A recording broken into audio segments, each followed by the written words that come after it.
Article है वो vernier caliper के बारे में है कि इसको हम कैसे यूज़ करते हैं। इसकी बड़ी इम्पोर्टेंस है क्लास 9th में स्पेशली, और फिर इसी तरह ओ लेवल में फर्स्ट ईयर में। अब ये देख रहे हैं कि आप ये ओ लेवल की है, इसमें भी मतलब इसकी इम्पोर्टेंस शुरू में ही दे दी गई है, स्टार्ट में ही वर्नियर कैलिपर आ गया है। ये स्टार्ट में दिखा दिया गया है। इसी तरह अगर हम देखते हैं ये कॉलेज की फर्स्ट ईयर की बुक है, ये प्रैक्टिकल नोटबुक है, इसका भी पहला प्रैक्टिकल जो है अगर आप देखें कंसंट्रेट करें पार्ट 1 का, तो वो इसके ऊपर ही है, वर्नियर कैलिपर के ऊपर। तो इसका मतलब ये हुआ कि ये बेसिक है, इसकी रीडिंग ज़रूर आनी चाहिए। ये देखें पहला प्रैक्टिकल है फर्स्ट ईयर का, इसमें भी हम वॉल्यूम निकालेंगे। To find the volume of a given solid cylinder by using a vernier caliper. Simple vernier caliper है, उसके अप्रेंटिस में सॉलिड सिलेंडर है। फिर आप देखते हैं कि जो क्लास 9 की कोई भी प्रैक्टिकल नोटबुक हो, चाहे वो स्टार की हो, चाहे वो पीटीबी की हो, चाहे अलिफ की स्टोन की हो, सारी रिकमेंडेड बुक्स हैं। आप बोर्ड में कोई भी बुक इस्तेमाल कर सकते हैं, इसमें कोई वो इशू नहीं है। तो इसका भी जो बेसिक जो सा हमारा जो सा प्रैक्टिकल है, इसके अंदर सपोज हम स्टार को ओपन करते हैं तो उसके अंदर मेजरमेंट्स के हवाले से वर्नियर कैलिपर का जो आपका बोर्ड का है क्लास 9 का as well as for class 10th now, to measure the area of a cross section by measuring the diameter of a solid cylinder with vernier caliper. उसकी डायग्राम से मैं साथ साथ दे दूंगा आपको। ये वाला जो है, ये आपने एक सफ़ियर रखा हुआ है बॉब लाइक इसकी तरह का, ये सफ़ियर है। और जो सिलेंडर्स हैं जो हम इसमें यूज़ करेंगे ये 3 तरह के होते हैं। इसके अलावा भी काइंड्स जो है सिलेंडर की हैं, इससे बड़ा भी हैवी भी होता है। एक ये वाला साइज़ है सिलेंडर का, उसके बाद इसका एक मीडियम साइज़ है, इसके मुकाबले में ये मीडियम साइज़ है, ये दूसरा जो है ये मीडियम साइज़ है, फिर ये एक स्मॉल साइज़ है, 3 साइज़ का। डायमीटर सबका एक ही है, बड़ा हो छोटा हो मीडियम हो, डायमीटर एक है, उसके हवाले से आपने घबराना नहीं है। तो इसमें अब इसकी कंस्ट्रक्ट सिंपल जो सा वर्नियर कैलिपर जो आमतौर पे यूज़ होता है बेसिक, वो यही है जो बुक में आपकी दिखाया गया है, ये सिंपल वर्नियर कैलिपर है। लेकिन जो आपको सेंटर में मिलेगा ज़्यादातर वो दूसरा है, ये सिंपल वाला है। इसमें जो इसके जो स्केल्स हैं, as far as the scales are concern, 2 scale हैं, एक इसका मेन स्केल है, एक इसका वर्नियर। जो वर्नियर है उसको मूविंग स्केल भी कहते हैं, वो मेन के ऊपर स्लाइड करता है। ये वाला ये मूविंग है, मेन के ऊपर स्लाइड करता है। तो इसमें अब हम आते हैं जो डिवीजन्स हैं उसके बारे में, और जो मोस्टली वर्नियर कैलिपर यूज़ होता है ये काफ़ी सारे डिजिटल भी आता है, वो खुद ब खुद रीडिंग दे देता है।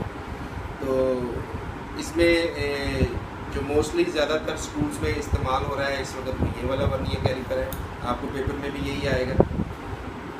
इसके अंदर 2 स्केल्स हैं, एक स्केल है जो स्लाइड करता है, इसको मूविंग स्केल, स्लाइडिंग स्केल या वर्नियर स्केल बोलते हैं। और जो फिक्स है जो मूव नहीं कर रहा इसको कहते हैं मेन स्केल, ये इसका मेन स्केल। ये इसके जाज है, ये जाज है।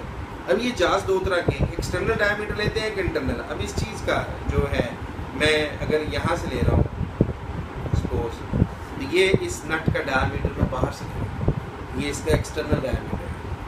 अगर मैं इसको इस तरीके से करता हूँ, मेजर इस हवाले से करता हूँ, तो ये इंटरनल है। ये ऊपर वाले जाज मैंने इस्तेमाल किया, ये इंटरनल है, इंटरनल है।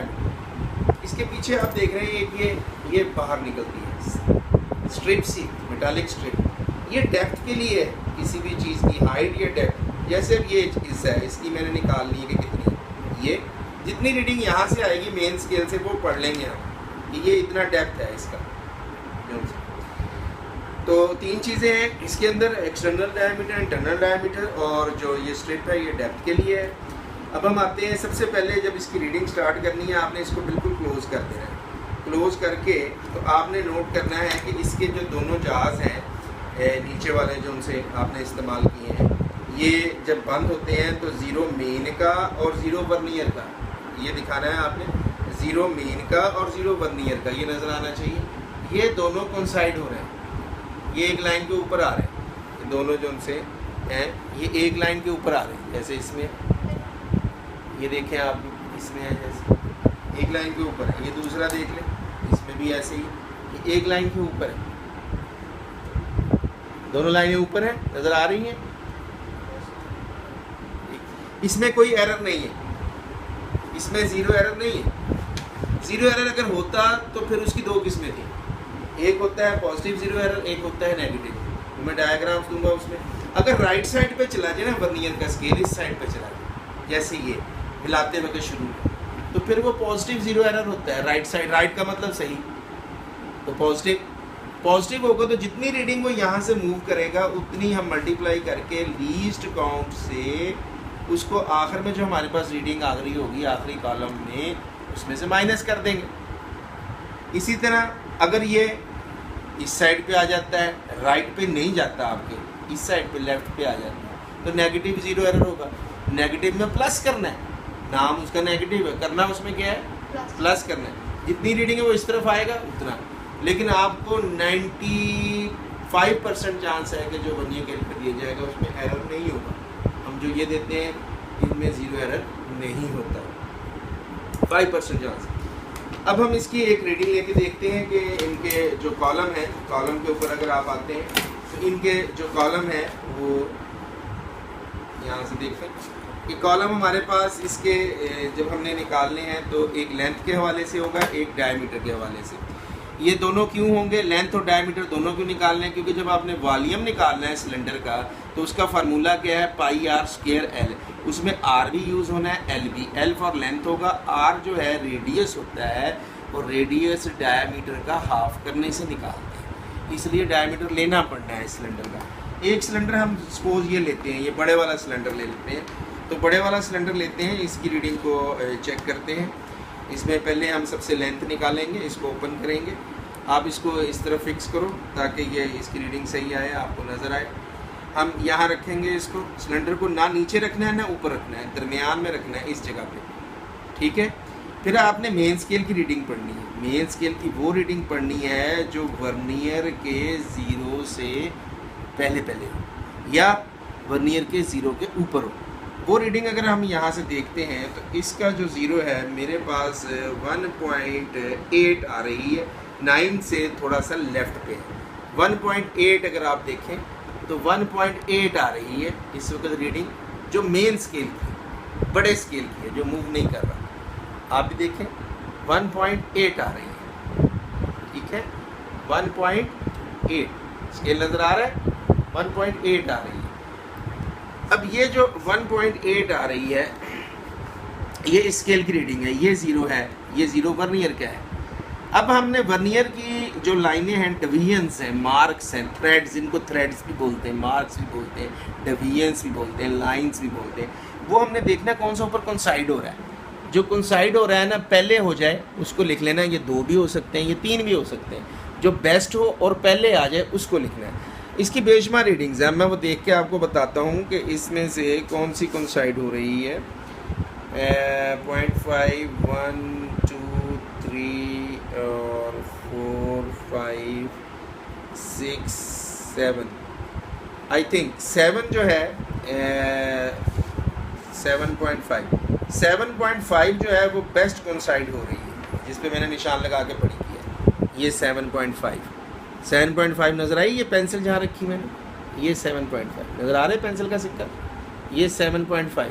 ये है वर्नियर स्केल की रीडिंग जो ऊपर कोइंसाइड हो रही है, 7.5 मिलीमीटर है। और जो मैंने आपको 1.8 लिखवाया था वो सेंटीमीटर था। उन सेंटीमीटरों के भी मिलीमीटर बनाने हैं। 1 सेंटीमीटर में कितने मिलीमीटर होते हैं? 10 होते हैं। तो उसके कितने बन गए? 18 मिलीमीटर उसके बन गए। ये 1.8 सेंटीमीटर, इसकी आ गई 7.5 मिलीमीटर, क्योंकि इसकी टोटल डिवीजन 20 बन रही है, बीच वाली डिवीजन 0.5 की है, तो वो टोटल 20 बन रही है 0.5 की। एक है 7 के बाद जब मिली तो 7.5 हो गई। 7 अच्छा, अब इसके हम उसकी तरफ आते हैं कि लीस्ट काउंट इसका क्या है। लीस्ट काउंट भी आपको निकालना चाहिए, उसका फार्मूला क्या है? Smallest division of the main scale over total number of division on the vernier scale. Smallest किसकी? मेन स्केल की, और टोटल किसकी? वर्नियर स्केल की। इस वो हर वर्नियर कैलिपर की मुख्तलिफ है। और इसमें जो है वो 20 बनती हैं। जब आपने उसको डिवाइड किया है, 1 को 20 पे डिवाइड किया है तो 0.05 मिलीमीटर निकला। 0.05 मिलीमीटर, ये इसके ऊपर भी लिखा होता है या कॉर्नर पे भी लिखा होता है, वो भी दिखा देते हैं हम। ये लिखा हुआ है 0.05, नज़र आ रहा है पॉइंट जहाँ मैंने पेंसिल रखी, आ रहा है नज़र आपको? तो 0.05 जहाँ पेंसिल रखी, ये इसका लीस्ट काउंट है, ये वर्नियर स्केल के ऊपर लिखा हुआ है, ये लिखा। तो ना लिखा हो तो तरीका मैंने बता दिया है, smallest of the main over total number of division on the vernier, उस पर हमने डिवाइड किया, वो लीस्ट काउंट आ गया। पहला कॉलम हमने ये देखें कि कॉलम बने हुए हैं। पहला कॉलम हमने जब बनाया है तो हम लेंथ को अगर ले रहे हैं, सपोज मैंने लेंथ वाइज लगाया है, तो लेंथ में मेन स्केल की रीडिंग आ जाएगी। मेन स्केल की रीडिंग जो मैंने यहाँ पे निकाली है वो है 1.8, सपोज 1.8 सेंटीमीटर है, जिसको हम कह देंगे 18 मिलीमीटर। बोर्ड की कॉपी को भी मैं आपको दिखा देता हूँ, उसका टेबल हम फिल करते हैं सपोज। तो हम उसमें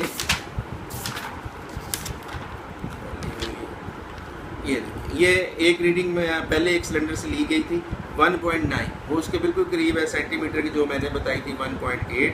ये 19 मिलीमीटर था, हमारा था 18 मिलीमीटर। अगली कोइंसाइडिंग जो है हमारी वो आ रही है 7.5, वो 7.5 जो आएगी वो मिलीमीटर्स आएगी। इसमें 7.5 को हम लीस्ट काउंट से मल्टीप्लाई करेंगे। लीस्ट काउंट हमारा कितना निकला है इसका? 0.05। 0.05 को आप 7.5 से इस कॉलम में मल्टीप्लाई कर दें 0.05 से। उसके बाद मल्टीप्लाई करने के बाद आपने आखिरी जो कॉलम लेना है उसमें आपकी 1.8 सेंटीमीटर या 18 मिलीमीटर थी। 18 मिलीमीटर में आपने जो यहाँ से मल्टीप्लाई करके हासिल किया एक्स फैक्टर, इसको आपने जमा कर देना है। तो हमारे पास उसकी जो कैलकुलेशन है वो तकरीबन 18 ये और 0.05 से, अब इसको ज़रा स्टॉप कर लें आप, मैं मल्टीप्लाई कर